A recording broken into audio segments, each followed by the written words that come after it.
Hello friends, welcome to light and little lamb Telugu channel. ఈరోజు మనము ఇశ్రాయేలు 12 గోత్రాలలో పెద్ద గోత్రం అయిన రూబేను గోత్రం గురించి తెలుసుకోబోతున్నాము.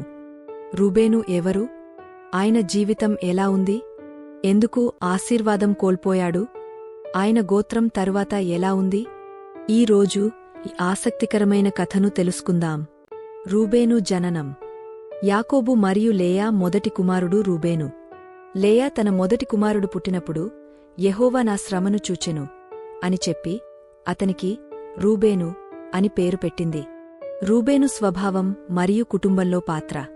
రూబేను మొదటి కుమారుడు కావడంతో గొప్ప ఆశీర్వాదం, గొప్ప హక్కులు అతనికి ఉండేవి. కాని అతని జీవితంలో చేసిన కొన్ని తప్పుల వలన తన ఆశీర్వాదాలను కోల్పోయాడు. ఆశీర్వాదము కోల్పోవటం. రూబేను తన తండ్రి యాకోబు భార్య అయిన బిల్హాతో తప్పు చేశాడు. ఈ పాపం కారణంగా యాకోబు చివరి ఆశీర్వాదం ఇచ్చేటప్పుడు రూబేను తన ఆశీర్వాదమును కోల్పోయాడు. యాకోబు అతనిని ఇలా ఆశీర్వదించాడు: రూబేనా, నీవు నా మొదటి కుమారుడవు, బలములో ప్రధానుడవు, కాని నీ అస్థిర స్వభావం వల్ల ప్రధాన హక్కు నీవు కోల్పోయావు అని.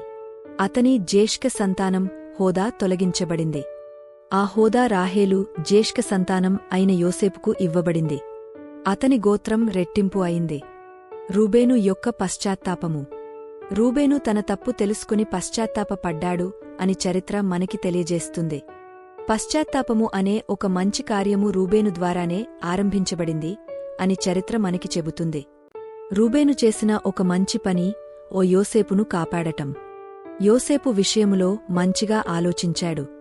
అదేమిటంటే, అతని అన్నదమ్ములు యోసేపును చంపాలని నిర్ణయించినప్పుడు రూబేను, అతన్ని చంపకండి, బావిలో పడవేయండి అని చెప్పాడు.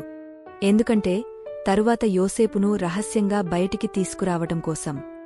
ఇది అతని మంచి హృదయాన్ని తెలియజేస్తుంది. రూబేను వంశపారంపర్యం గోత్రంగా ఎలా ఏర్పడినది? రూబేను సంతానం ప్రకారం 46,500 మంది పురుషులు గోత్రంగా లెక్కించబడ్డారు. యోర్దాను నది తూర్పువైపు గలాదులో వారు స్థిరపడ్డారు. రూబేను గోత్రం యొక్క ప్రత్యేకత. ఈ గోత్రం వారు గొప్ప యోధులు మరియు గొర్రెల కాపరులు. కాని యాకోబు ఇచ్చిన శాపం కారణంగా ఈ గోత్రం పెద్దగా ఎదగలేదు. కాలక్రమంలో ఈ గోత్రం యొక్క శక్తి తగ్గిపోయింది. రూబేను మరణం. బైబిల్లో రూబేను మరణం గురించి ప్రత్యేకంగా చెప్పబడలేదు. కాని అతని సంతానం మోషే కాలంలో గోత్రంగా కొనసాగింది.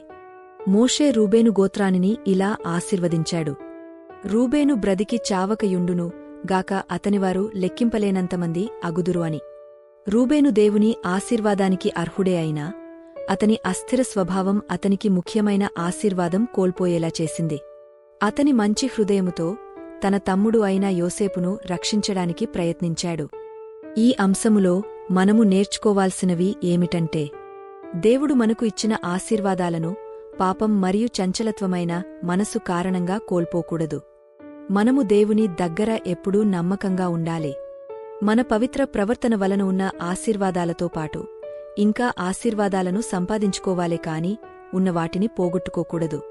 ఇంకా మరెన్నో అద్భుతమైన బైబిల్ సన్నివేశాలను తెలుసుకోవాలనుకుంటే మా ఛానల్ను సబ్స్క్రైబ్ చేయడమును మర్చిపోవద్దు. వీడియోను లైక్ చేయండి, బెల్ ఐకాన్ క్లిక్ చేయండి. అలాగే మీ అభిప్రాయాలను కామెంట్ రూపములో మాకు అందించండి. ఈ వీడియోస్ను మీ ఫ్రెండ్స్ మరియు ఫ్యామిలీ మెంబర్స్కి షేర్ చేయండి. దేవుని పనిలో పాలిభాగస్థులు అయినందుకు వందనాలు. దేవుడు మిమ్మల్ని దీవించునుగాక.